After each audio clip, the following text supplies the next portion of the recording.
TikTok, or as its sister app in its country originator is called, Musical, is the next big thing. It was so big and monumental that the U.S. government is trying to shut it down, because quote unquote it's not an American, it's not a good old country boy company owned by Jesse Eisenberg. Yes, TikTok has changed the game. And what has it changed more than anything else? It is how we relate and see sound. I know that's a weird statement for me to say, see sound, because you can't see sound unless you're, unless you have music theologies, whatever. It's a whole thing. How do we see sound today is the question. How has TikTok changed it? And what do we do with that?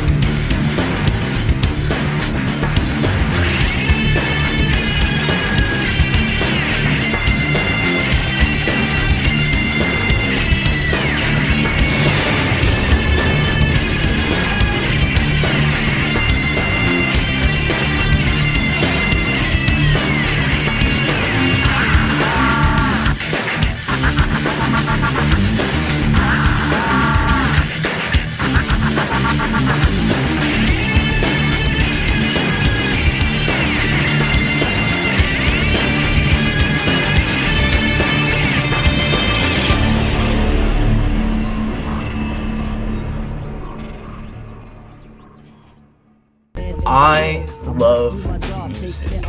You love music, presumably, because I don't think there's a person on the planet who can live without some form of music. And if you can, I feel deeply sorry for you, because music is an essential art. Not just for those who are of the arts, but for us to just deal with this thing called living. Music is essential,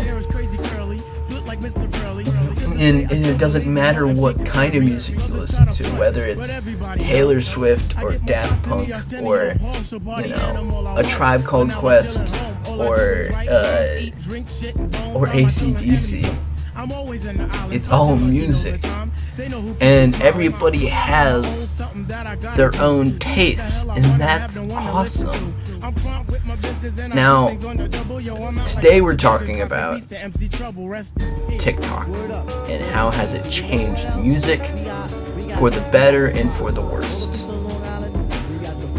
First, let's talk about for the worst. There has been a lot of conversation around the fact that because of TikTok, people discover things in what would be presumably an unnatural way. We discover, people are discovering older movies now because people clip movies up and, put it on TikTok. And then, people discover these movies and TV shows that they wouldn't have discovered otherwise. I mean, that's happened a lot with stuff like Heartbreak High, which has gained a lot of traction on the app. And I think this is even more apparent when you look at music. And this has even gone over to like Instagram, where sounds are the thing that gains traction on Instagram with reels, and even with stories. And what is the negative impact of this? I like to call it the Stranger Things effect. It's a complicated conversation to have because on the one hand, if you go with this running theory that I have, you sound quite pretentious, and you sound like a snob, because like realistically, music is music. It doesn't matter where you find it. It doesn't matter when you find it. You know, there's this whole discussion with when songs feature in movies and TV shows and people discover them through that way, that they aren't real fans of the music. And maybe there's an argument there. Maybe there is. But I think it's a complicated and nuanced conversation to have. And I don't know where I lie on it, but let's just talk about this theory. Okay. In Stranger Things, you have songs like Should I Stay or Should I Go by The Clash, or Running Up That Hill by Kate Bush. And these songs are discovered and given new traction and fame because the show is the most general audience's thing in existence. And then you could even go towards like stuff like you have like Top Gun Maverick or the Guardians of the Galaxy movies that feature a lot of 70s and 80s rock and roll, and bring those things into modern fashion.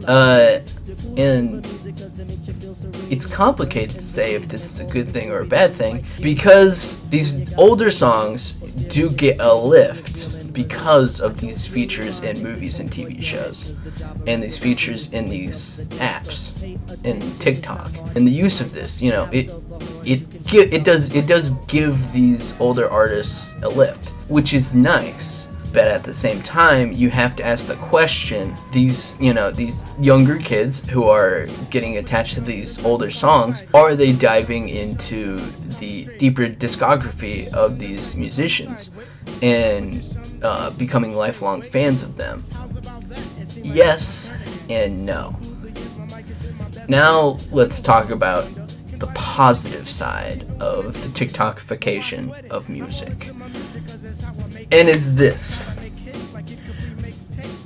art is a commodity in the capitalist world we live in. That is our reality. Art has become McDonald's. And what do I mean by that? It has to be as fast and easy as possible to make and produce and eat and devour and produce and eat and devour. So a big part of music history was the fact that the music was no longer owned by the musician, but it was owned by the record label, by the production company. And this is across all art. This is a problem across all art.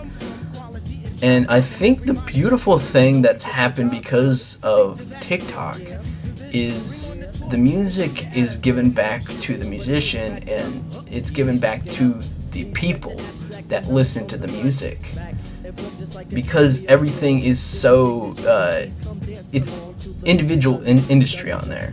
It's not a I mean I find even though there are definitely problems on TikTok, to be discussed, that the advent of TikTok as a way for new artists to interact with their audience has never in the history of music been more apparent that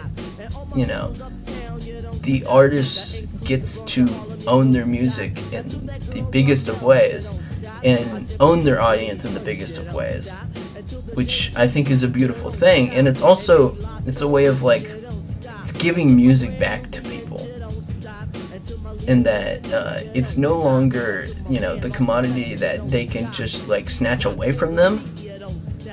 It's giving ownership of music back to the people who listen to it, and I think that's beautiful. So what do you think, dear viewer? What is what is your take on this? Are we too far gone? Is this a good thing? Is this a bad thing? These are all important questions in the future of music production, and where we're going as a culture. What do you think? Let me know in the comments below. Please like and subscribe. Ring that bell. Come back next time for more Batman Ultra 7 Rebirth.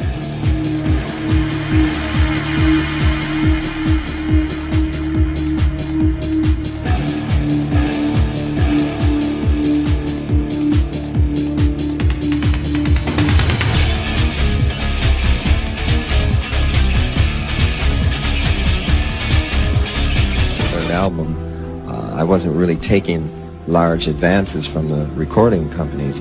I was recording the albums myself in my own studio. So the way I looked at it, I owned the work because I paid for it. And I did all the work. I created it, so I felt like it should belong to me. That said, the companies felt otherwise, and they would always hold this contract up and say, well, you signed it. And I say, well, I understand that. It's not like I want to leave. I just want to, you know, talk about this thing and see if we can't make it more fair. Of course, they wouldn't change, because if they changed, they wouldn't really exist. And that's kind of the situation we're in right today. They're not going to exist much longer. It's not like we're against them or anything like that. The idea is that we find better ways of working with one another. It shouldn't be a situation where they own the album or the work. We're talking about intellectual copyright.